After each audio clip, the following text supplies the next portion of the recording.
আমরা যখনই এই মসজিদে প্রবেশ করব, মসজিদে প্রবেশ করার সঙ্গে সঙ্গে আমরা একটা দোয়া করব, আল্লাহুম্মা ইফতাহ লি আবওয়াবা রাহমাতিকা। হে আল্লাহ, আপনি আমার জন্য আপনার রহমতের দরজা খুলে দিন। সুবহানাল্লাহ বলুন। আবার যখন মসজিদ থেকে আমরা বের হয়ে যাব, বের হওয়ার সঙ্গে সঙ্গে আমরা বাম পা দিয়ে বের হবো, আবার একটা দোয়া করব, আল্লাহুম্মা ইন্নী আসআলুকা মিন ফাদলিক।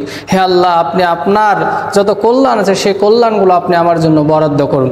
এইভাবে যখন আপনি মসজিদে প্রবেশ করলাম, আল্লাহুম্মা ইফতাহ লি আবওয়াবা রাহমাতিকা, আল্লাহ আপনি আমার জন্য রহমতের দরজা খুলে দিন।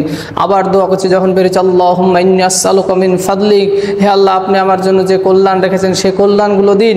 এইভাবে যখন আপনি প্রতিনিয়ত দোয়া করতে থাকবো, আল্লাহ রাব্বুল আলামিন কখনো কোনো এক দোয়ার মাধ্যমে আল্লাহ রাব্বুল আলামিন আমার আপনার কি করবেন, আমাদের জীবনে যে অভাব অনটনগুলি আছে সেগুলি দূর করে দিবেন।